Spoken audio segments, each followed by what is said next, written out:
En 2022, le dirigeant de l'Église a pris des dispositions pour que j'abreuve de nouveaux croyants, qui étaient d'assez bon calibre. Intérieurement, j'en étais flattée. J'avais l'impression que si j'étais estimée par les dirigeants, au point qu'ils me choisissent pour ce devoir plutôt que d'autres personnes chargées de l'abreuvement, cela devait signifier que je m'en sortais plutôt bien. 2 mois plus tard, une nouvelle sœur nommée Chenda a rejoint notre équipe. Elle avait un assez bon calibre et elle avait la capacité de comprendre, et elle faisait de rapides progrès. Lorsqu'elle abreuvait les nouveaux croyants, elle échangeait sur les vérités avec assez de clarté et de profondeur, et elle savait aussi bien s'exprimer, et échanger de manière structurée et lucide. J'ai immédiatement eu un sentiment de danger, et je me suis dit, Chenda a un bon calibre, et elle progresse si vite. Si cela continue, ne va-t-elle pas me surpasser?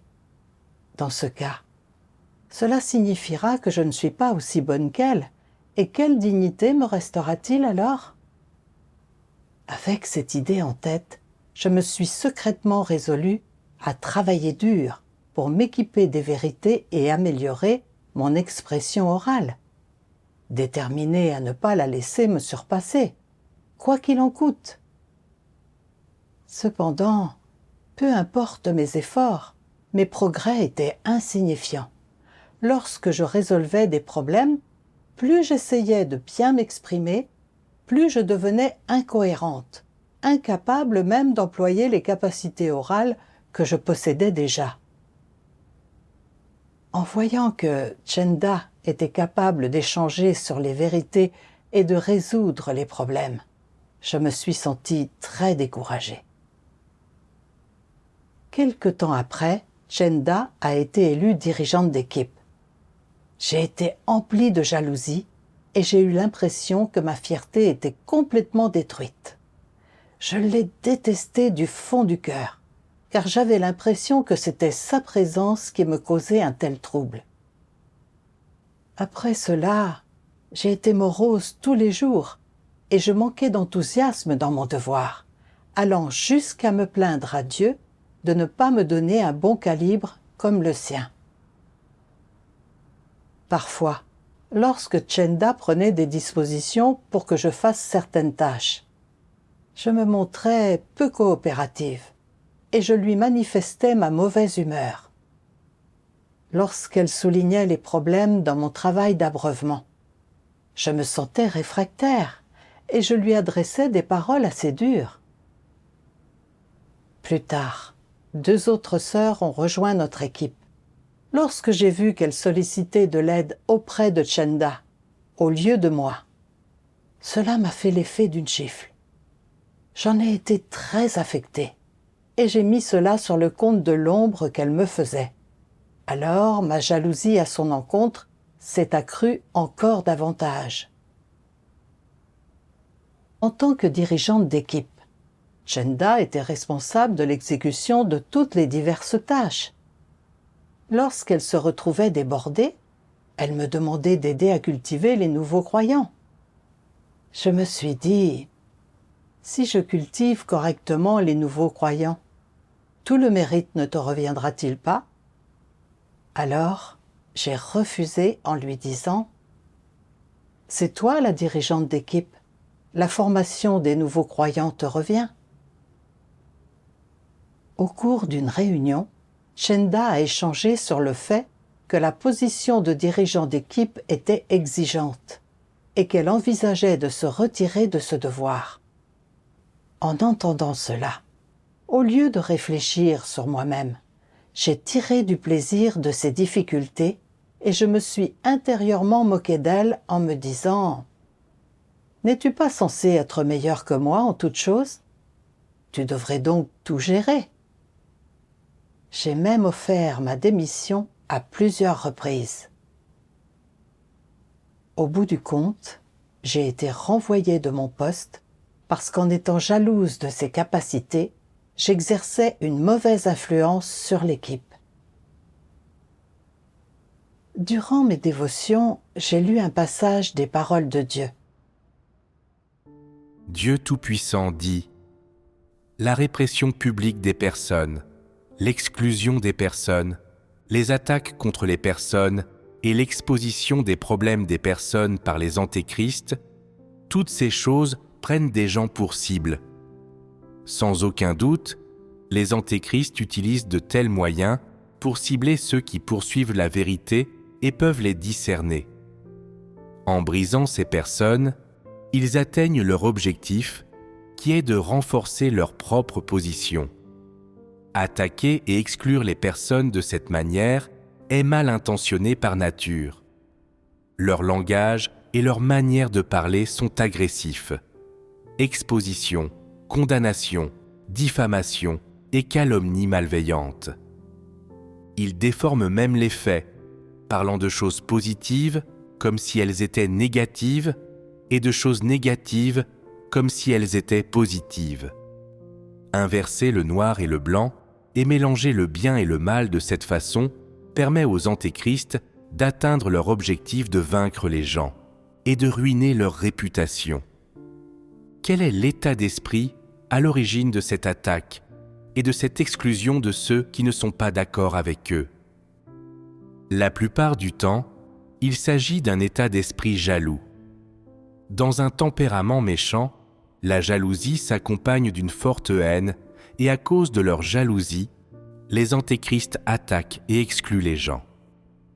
Dans une telle situation, si des antéchrists sont exposés, signalés, perdent leur statut et subissent une attaque dans leur esprit, ils deviendront rebelles et mécontents, et il leur sera encore plus facile de devenir farouchement vindicatifs.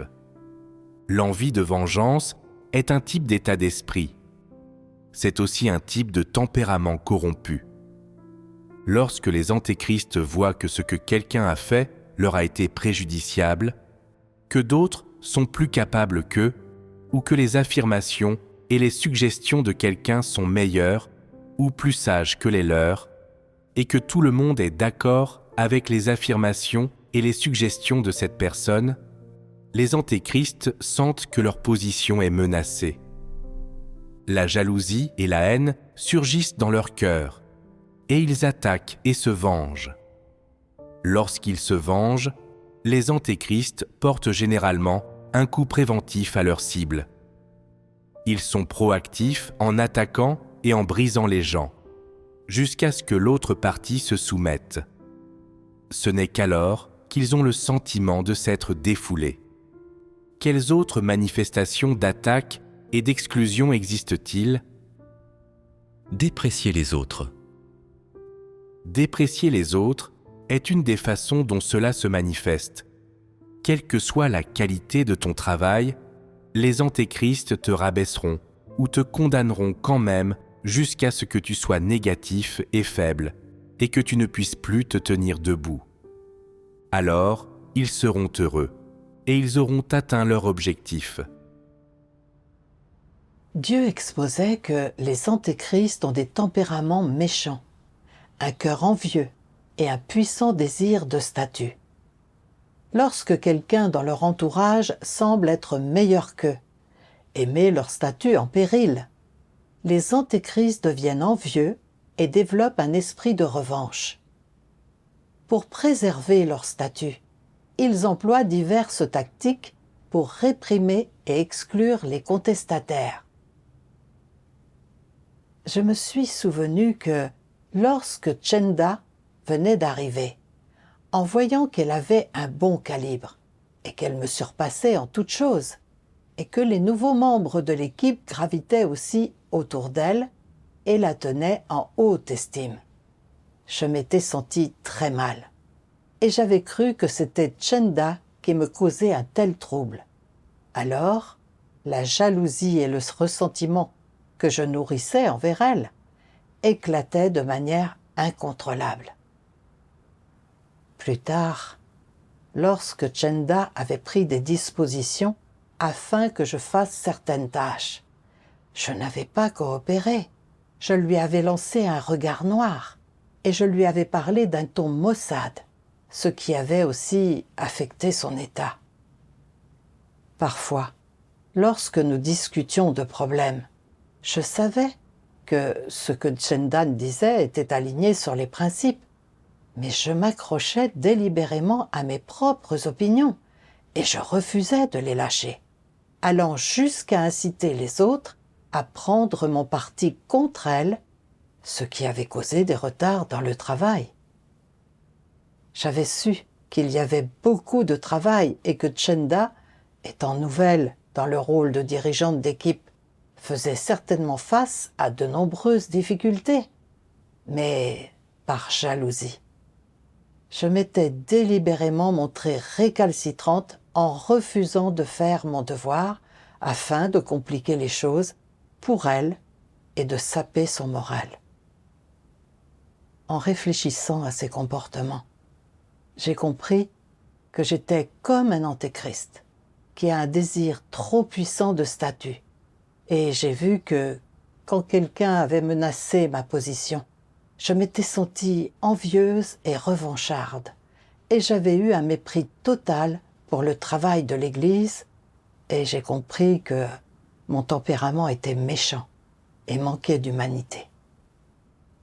Je me suis souvenu que, lorsque j'avais commencé à être formée pour ce devoir, les dirigeants s'étaient sciemment arrangés pour que quelqu'un nous guide et nous aide, afin que nous puissions rapidement saisir les principes et mener à bien nos devoirs correctement.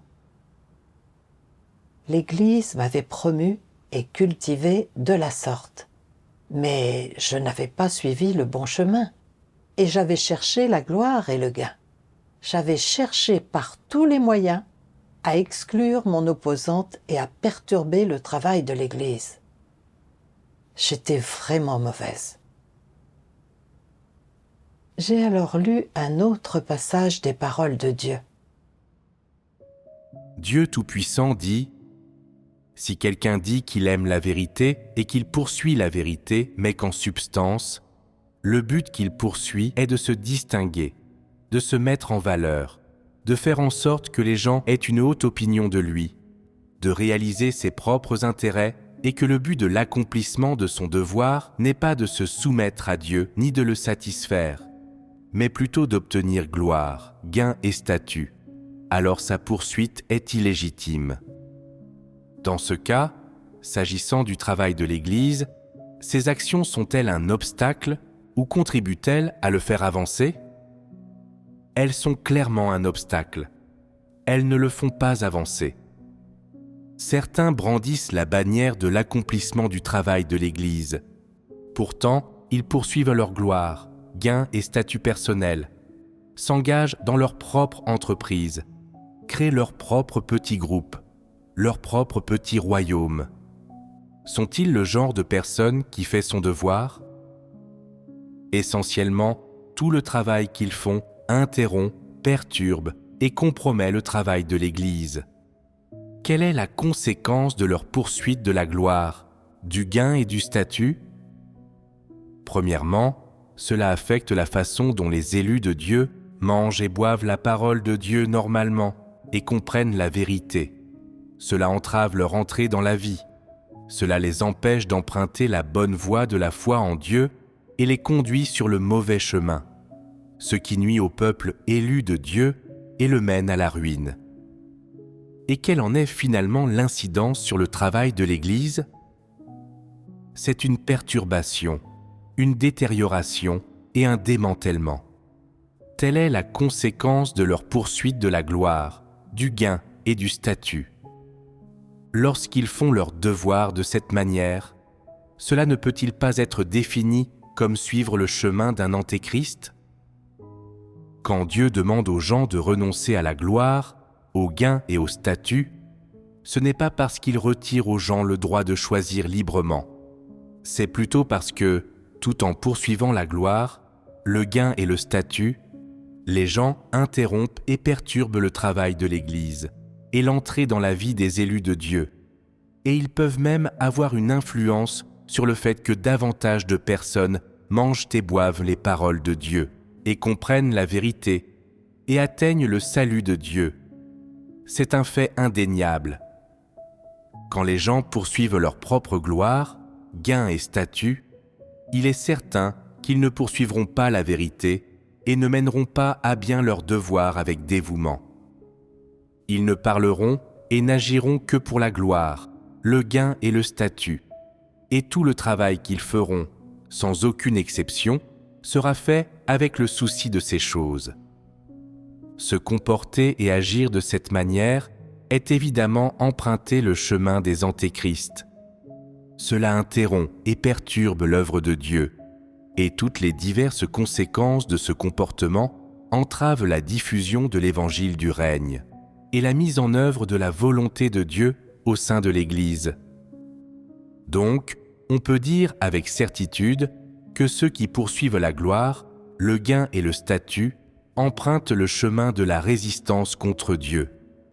Ils lui résistent intentionnellement et s'opposent à lui, et coopèrent avec Satan en lui résistant et en le contredisant.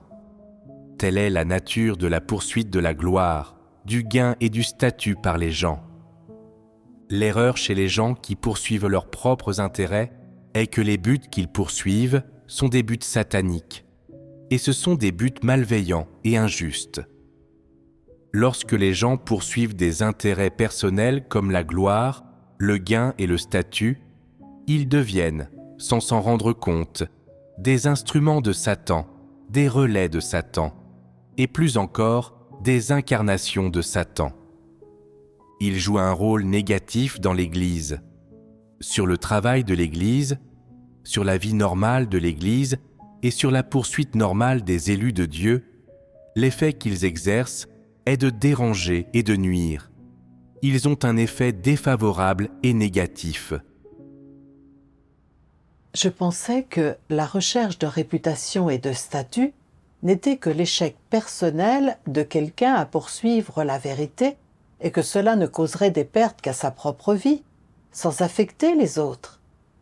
J'avais toujours considéré cela comme une révélation légère de corruption et pensé que tout le monde avait ce type de corruption et que cela ne pouvait pas changer du jour au lendemain.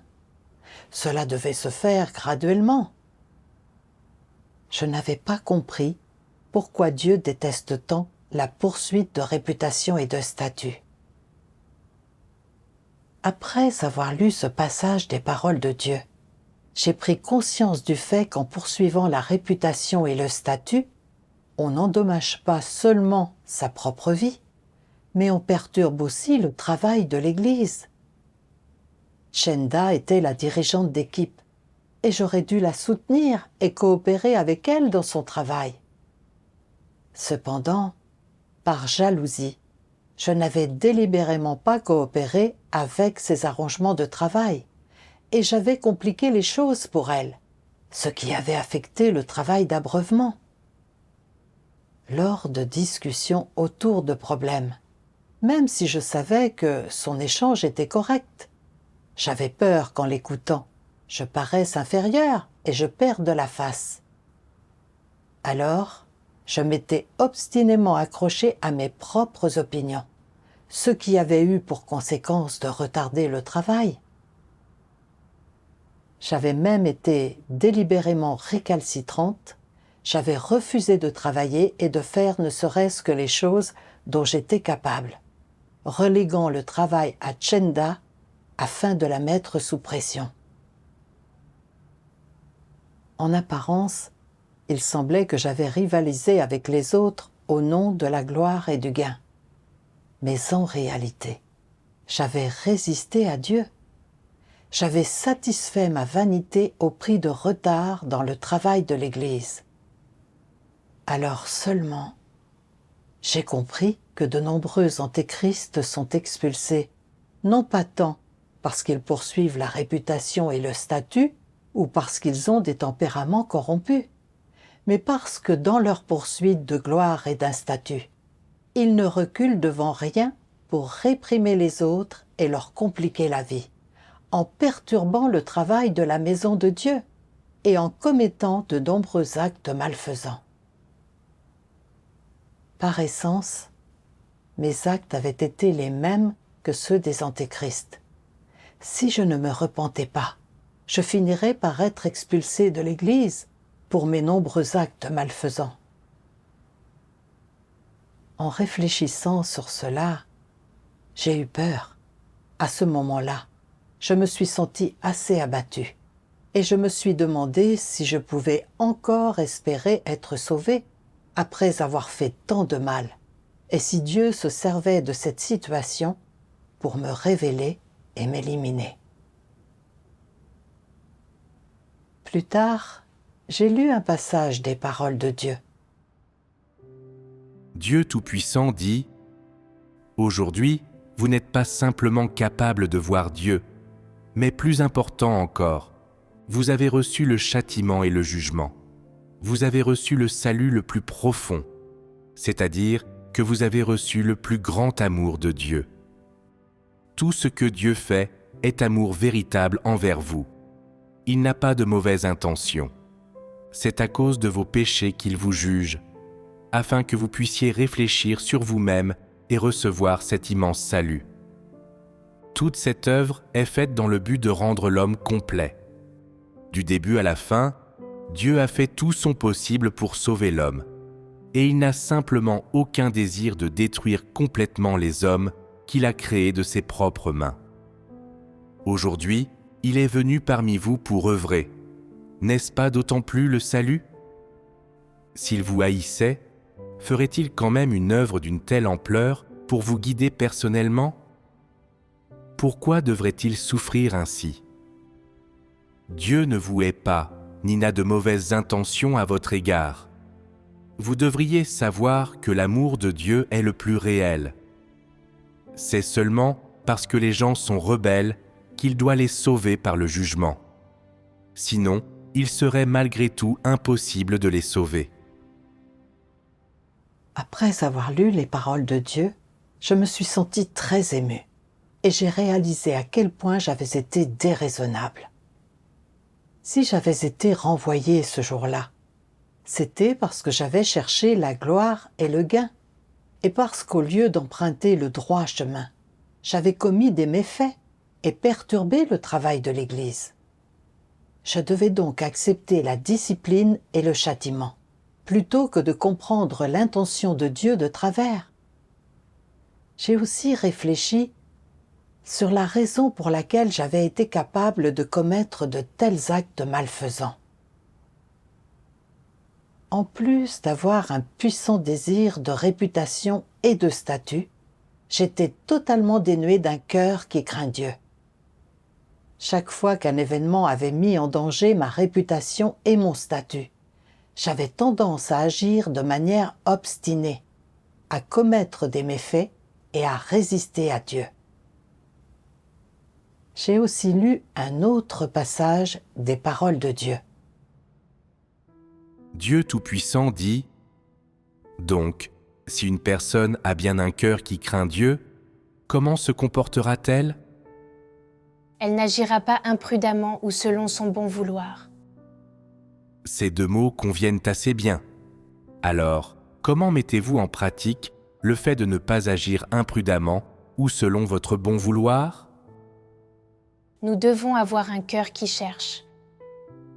Lorsqu'ils sont confrontés à un problème, certains cherchent auprès des autres.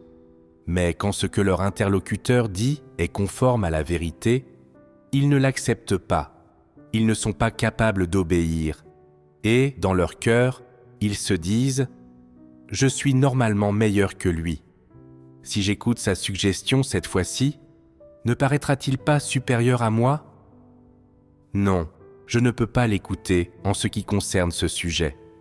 Cela ne peut être fait qu'à ma manière. » Alors, ils trouvent une raison et une excuse pour démolir le point de vue de l'autre personne. Quand ils voient quelqu'un qui est meilleur qu'eux, ils tentent de le rabaisser, ils inventent des rumeurs à son sujet ou emploient des moyens méprisables pour le dénigrer et saper son autorité. Et ils vont même jusqu'à le fouler aux pieds. Tout cela afin de protéger leur propre statut dans l'esprit des gens. De quel type de tempérament s'agit-il ? ce n'est pas seulement un tempérament arrogant et prétentieux. Ces personnes ont une nature essence satanique. C'est un tempérament méchant. Elles attaquent et excluent les personnes qui sont meilleures qu'elles et supérieures à elles. Elles sont insidieuses et malveillantes. Et le fait qu'elles ne reculent devant rien pour rabaisser les autres montre qu'il y a en elles une nature démoniaque considérable. En vivant selon des tempéraments sataniques, elles dénigrent les gens, elles essayent de monter des coups contre eux et elles les tourmentent. N'est-ce pas faire le mal ? Et même en vivant ainsi, elles pensent encore que tout va bien les concernant, qu'elles sont de bonnes personnes. Mais quand elles voient quelqu'un qui leur est supérieur, elles sont capables de le tourmenter et de le fouler aux pieds. Quel est le problème ici ? Les gens qui commettent de tels actes malfaisants ne sont-ils pas dépourvus de toute retenue et sans scrupule ? Les personnes de ce genre ne se soucient que de leurs propres intérêts et de leurs propres sentiments, et tout ce qu'elles veulent, c'est satisfaire leurs propres désirs et ambitions, et atteindre leurs propres objectifs. Elles se moquent de l'importance des dégâts causés au travail de l'Église, et elles préféreraient sacrifier les intérêts de la maison de Dieu pour préserver leur statut dans l'esprit des gens et leur propre réputation.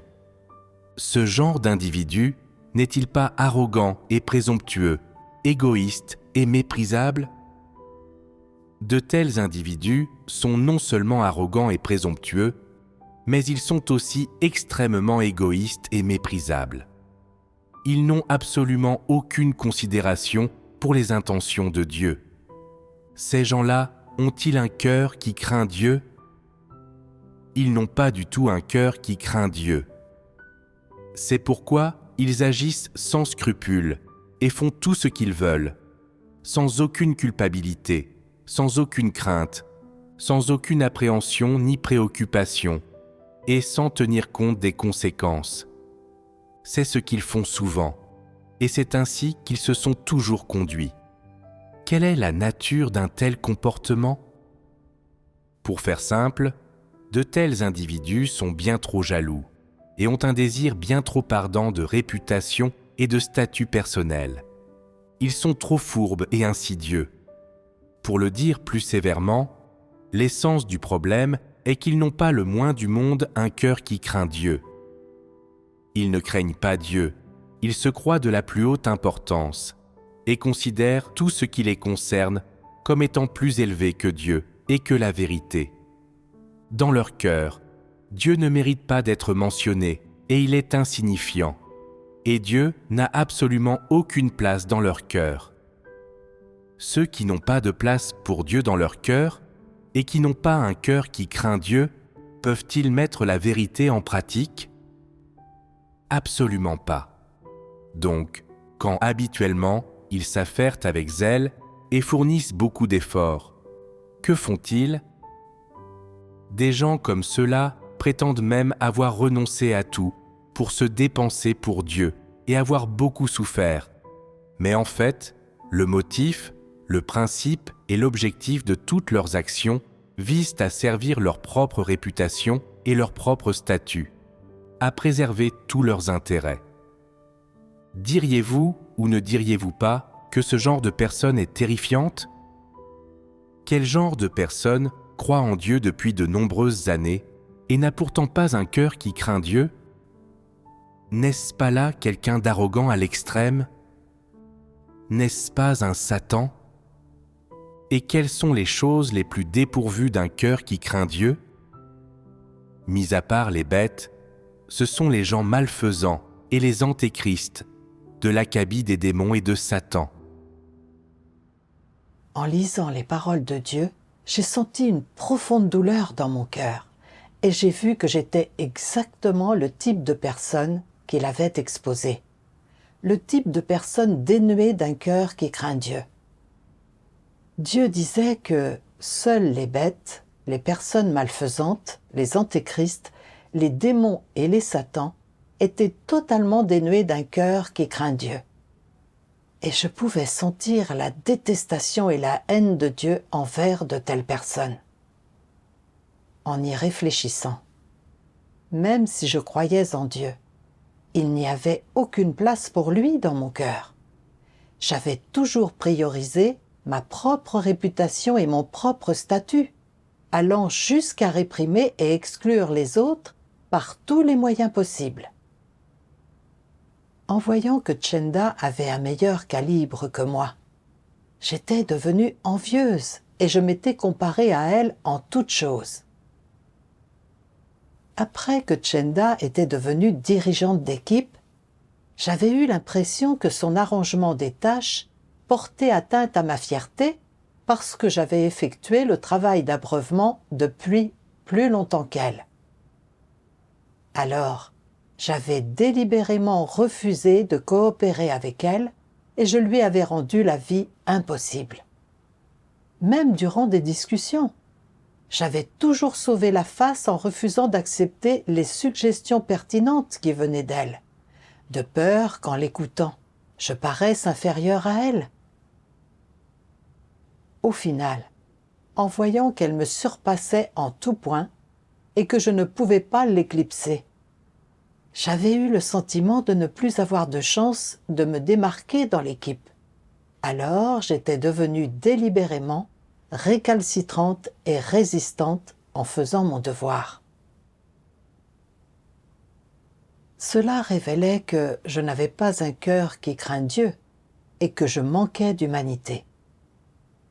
Si j'avais eu une once de crainte pour Dieu dans mon cœur, je n'aurais pas fait de tels actes malfaisants et je n'aurais pas non plus osé évacuer ma frustration sur le travail de l'Église.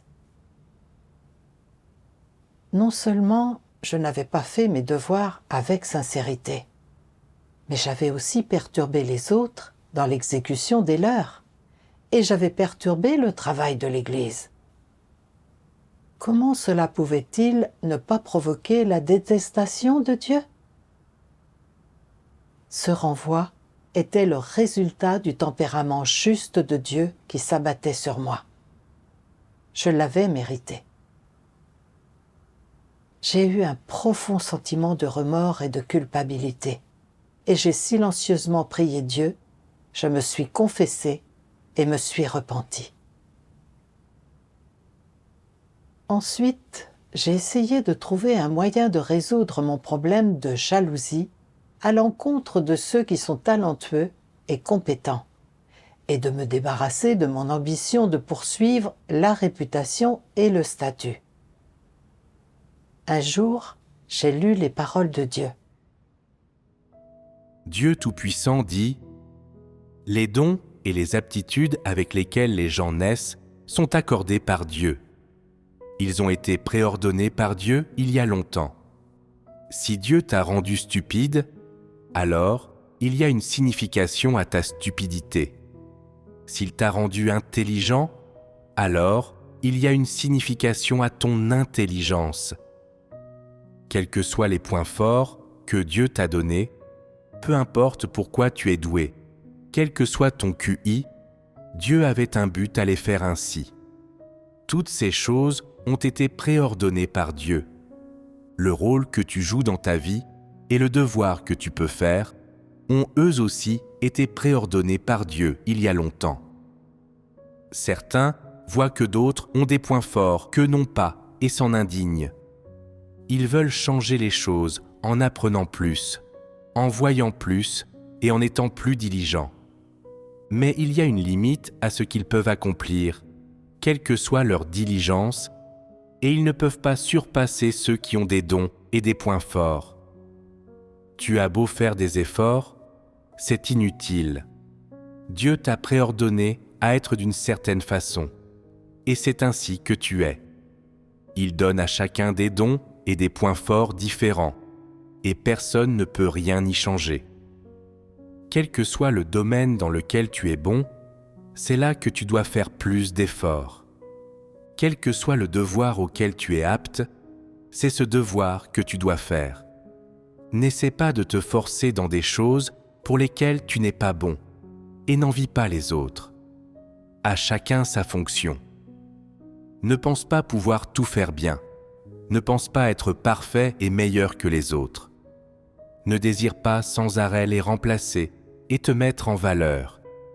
C'est là un tempérament corrompu.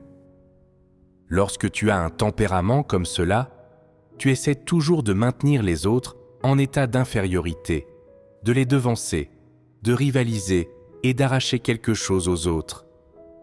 Tu es très envieux, tu ne cèdes à personne et tu essaies toujours de te distinguer de la foule. Cela pose problème. C'est ainsi qu'agit Satan. Si tu désires vraiment être un être créé à la hauteur, alors ne poursuis pas tes propres rêves. Essayer de paraître plus compétent et capable que tu ne l'es réellement afin d'atteindre tes objectifs est dénué de raison. Et Dieu trouve cela odieux. Tu devrais apprendre à te soumettre aux orchestrations et aux arrangements de Dieu. Et tu devrais rester fermement à la place qu'un être humain doit occuper. Seul, cela est une manifestation de la raison. Après avoir lu les paroles de Dieu, j'ai été émue dans mon cœur. Je me suis rendu compte que chaque fois que je faisais face à des gens de bon calibre, j'avais tendance à devenir envieuse et à me comparer à eux, et à poursuivre de manière incontrôlable la réputation et le statut. Ce comportement était enraciné dans mon propre tempérament arrogant, dans le désir de surpasser les autres en toutes choses. Cependant, les dons et le calibre dont je dispose sont prédestinés par Dieu, et il y a la bonne intention de Dieu là-dedans. Mon tempérament arrogant m'avait toujours incité à poursuivre la réputation et le statut. Et si j'avais vraiment eu un si bon calibre, qui sait à quel point j'aurais été arrogante? J'aurais pu finir par être expulsée de l'Église, pour avoir commis tant de mal, et pour avoir suivi le chemin d'un antéchrist. La prédestination de Dieu vis-à-vis de mon calibre médiocre est une manière de me protéger. De plus, Dieu ne requiert pas que nous soyons des super-héros ou d'illustres personnes, et que nous soyons en toute chose supérieurs aux autres. Ce que Dieu estime, c'est que, en fonction de notre stature et de notre calibre, nous utilisions pleinement ce dont nous sommes capables, que nous nous concentrions sur l'accomplissement de nos devoirs avec un cœur sincère. Chenda avait un meilleur calibre, et c'était son devoir en tant que dirigeante d'équipe d'aider à faire progresser le travail dans son ensemble. J'aurais dû la soutenir et coopérer avec elle, apprendre de ses forces et travailler en harmonie avec elle, afin de mieux faire mon travail. Peu importe si notre calibre est bon ou mauvais, le but commun de tous est de mener à bien nos devoirs, et c'est la chose la plus importante. Ma comparaison et ma compétition constante avec les autres étaient en réalité une manière de résister à Dieu et de ne pas me soumettre à sa souveraineté et à ses arrangements, et ne m'ont amené qu'à souffrir des tourments de Satan. En réfléchissant au fait que je n'avais pas chéri l'occasion de faire mes devoirs et qu'à la place, je m'étais concentrée sur la lutte et la rivalité avec les autres, j'ai ressenti une forme de regret. Quelques mois plus tard, les dirigeants ont fait en sorte que je travaille avec Chenda et d'autres. Au début, j'ai été un peu inquiète. Je craignais de révéler à nouveau mes tempéraments corrompus. Cependant, je savais aussi que la situation était arrangée par Dieu et que c'était pour moi l'occasion de me repentir. Je ne voulais pas décevoir Dieu, alors je devais y faire face. J'ai sciemment prié Dieu davantage pour lui demander sa protection afin que je puisse vivre dans sa présence. Et je me suis continuellement rappelé de ne pas chercher la gloire et le gain, ou à me comparer aux autres. Je me souviens d'une fois où, remarquant une sœur qui faisait des progrès considérables, je me suis immédiatement sentie un peu perdue et anxieuse, effrayée à l'idée que la sœur puisse me surpasser et que je devienne la moins bonne de l'équipe et perde la face. J'ai vite compris que je me comparais à nouveau aux autres et j'ai sciemment prié Dieu dans mon cœur. J'ai réfléchi aux paroles de Dieu que j'avais lues plus tôt. Dieu Tout-Puissant dit « Si tu souhaites vraiment bien faire ton devoir, tu dois d'abord rester à ta place, puis faire ton possible en y mettant tout ton cœur, tout ton esprit et toutes tes forces, et vraiment faire de ton mieux. Cela est à la hauteur, et il y a du dévouement à faire un devoir de cette manière. Voilà ce que devrait faire un véritable être créé. Tout d'abord, tu dois comprendre ce qu'est un véritable être créé. Un être créé normal n'est pas un surhomme ni une grande figure, mais une personne qui peut mener à bien le devoir d'un être créé de manière terre à terre, qui n'est pas du tout extraordinaire, et pas le moins du monde exceptionnel, mais identique à n'importe quelle personne ordinaire. Si tu penses toujours que tu es différent des autres, parce que tu possèdes des dons et des points forts, et que tu veux toujours surpasser les autres, être mieux classé qu'eux, c'est le tempérament arrogant de Satan qui te gouverne, et c'est une illusion causée par ton ambition. En réalité, tu ne peux pas y parvenir, et cela t'est impossible. Dieu ne t'a pas donné une telle capacité, ni une telle compétence, et il ne t'a pas non plus donné une telle essence. N'oublie pas que tu es un membre ordinaire de l'humanité, et que tu ne te distingues des autres que par ton apparence, ta famille, les antécédents de ta naissance, tes points forts et tes dons. Ce sont là les seules différences. Mais n'oublie pas ceci, tes tempéraments corrompus sont les mêmes que ceux des autres. L'attitude que tu devrais avoir et les principes auxquels tu dois adhérer dans l'accomplissement de ton devoir sont identiques à ceux des autres. Les gens ne diffèrent entre eux que par leurs forces et leurs dons. Les paroles de Dieu m'ont aidé à comprendre que je suis un être créé ordinaire, une personne normale. Il est normal qu'il y ait des choses que j'ignore ou des domaines où je ne suis pas aussi bonne que les autres. Ce n'est pas parce que j'ai commencé à pratiquer l'abreuvement des nouveaux croyants plus tôt que je devrais être meilleure que les autres à tous égards. C'était arrogant et déraisonnable de réfléchir de la sorte. Dieu exige de moi que je sois une personne normale, que je fasse sciemment de mon mieux et que j'emploie pleinement mes capacités selon ma stature et mon calibre.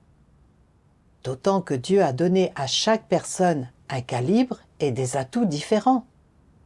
En travaillant ensemble, nous pouvons conjuguer nos forces et compenser nos faiblesses, collaborer en harmonie, ce qui est bénéfique au devoir.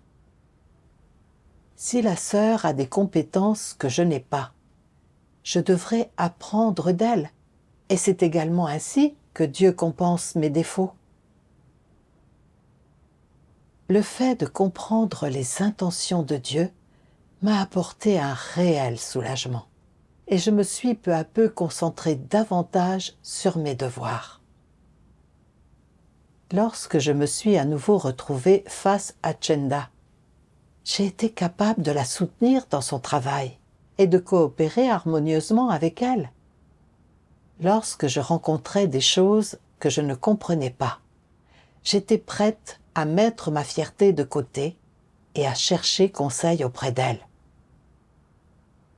En pratiquant ainsi, je me suis sentie à l'aise et soulagée, et j'ai aussi fait des progrès dans l'exécution de mes devoirs. Je rends grâce à Dieu pour cela.